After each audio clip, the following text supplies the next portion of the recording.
the solution to a system of equations is a whole number, that point of intersection is a whole number, graphing them by hand isn't bad. They'll meet at a nice intersection point and all will be well.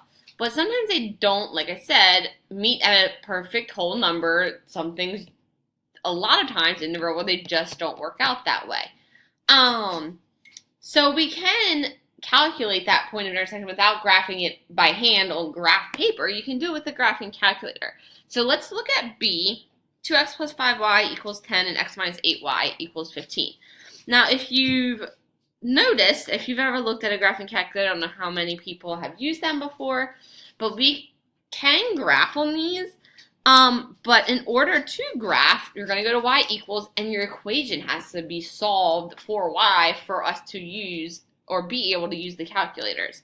So, for our examples, we need to get both of these equations equal to y. So the first one, I'm just going to kind of go to the right here as I move things over. So I'm going to subtract the 2x over. So you would be left with 5y equals negative 2x plus 10. Still not solved for y yet. So then you guys would have to divide everything by 5. So you can do 3 separate fractions, you can do 1 big fraction, but every single thing needs to be divided by 5.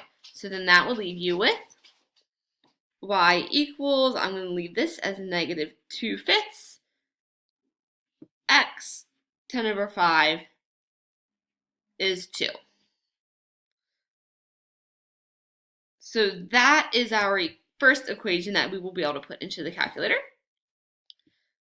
The second one,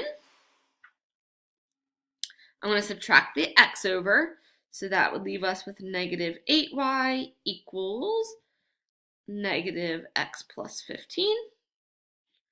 And then we would have to divide everything by negative 8. So then that would give us y equals, this is really 1x. If there's not a number in front of there, it's a single x. So negative divided by negative is a positive 1/8x, and I'm just going to keep that as 15 over 8. Positive over negative is a negative. So that will be our second equation that we can put into the calculator to graph. So now we can go ahead and put them into the calculator, and I will show you guys how to calculate that point of intersection. So go to your y equals whenever we're trying to graph anything. We're going to go to y equals, and it doesn't matter which equation you put it into, it just that you can have that many equations on your graph at one time. Not ideal, gets a little crazy, but you can have 6 equations on your screen at one time if you choose to do so. So for these, you can't put in fractions. These are not the blue calculators. We don't have a fraction button. So to tell the calculator that we want a fraction, that negative 2/5 needs to be in parentheses as just negative 2 divided by 5. Any fraction just goes in parentheses. And a negative is different from a minus. We want the negative 2/5. That is a minus afterwards. A negative is in front of the 2. There is a difference. So if you want something to just be negative, make sure you're pushing that negative at the bottom right hand corner there.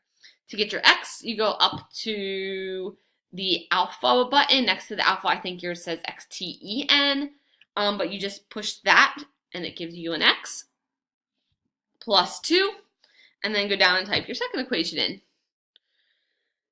So then we've got 1/8, that's the first fraction, x minus your second fraction, 15/8. So to graph it, you just push graph up in your right hand corner. It will say graph. Mine will look a little different than yours. I can actually put I can physically touch my screen and find that point of intersection. You guys have to calculate it using your functions on the calculator. You can sort of move your cursor around to like estimate about where that point is. I am going to go over it with you in fuller detail because I can't really show you guys on this screen. But the point of intersection, if you guys move your cursor until you get there, you should see coordinates in the bottom left-hand corner of your screen. 7.38 for your x and negative 0.95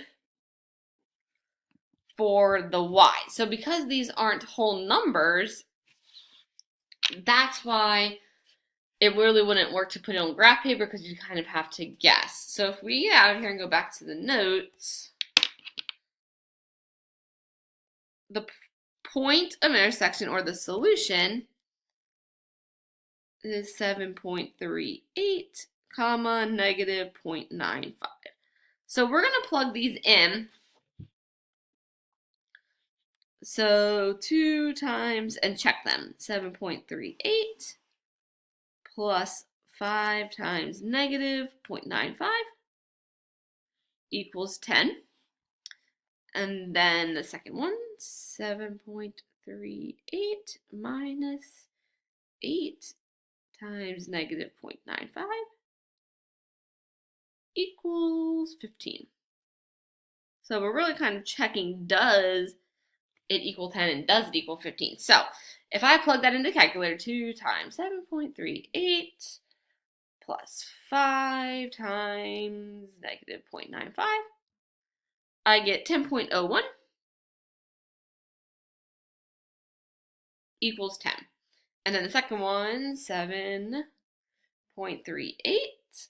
minus 8 times negative 0.95, 14.98. Okay, so when we do this, equations are supposed to be equal, right? Like we should have 10 equals 10 and 15 equals 15. Well, if you look at what we got, 10.01 and 14.98, down below here it says, what do you notice when you check your answers? They're not exact. That's what hopefully you guys noticed. Well, the reason they're not exact is because we rounded. Like, the point of intersection was not exactly 7.38. And when you guys moved your cursor around your screen, you just try to get as close as you could. Because we rounded to just 2 decimal places instead of using the whole value, it's not going to be exact. But 100th or 200ths off is not too bad.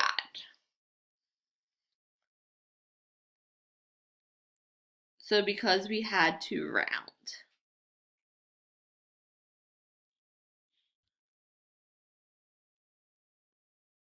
So that's why I usually like to use fractions, and that's what that says here. In this case, like I said, there are scenarios where it just makes more sense to use decimals, but there are going to be portions where you guys can't use a calculator. So not being able to use a calculator means you want to be able to work with those fractions when the time is right. So why don't you guys go ahead and try that first one. That one is a little easier because it's already solved for y, so you can actually just type that right into your calculator. And then go ahead and try to find that point of intersection using your calculator. You need to get comfortable with these calculators anyway.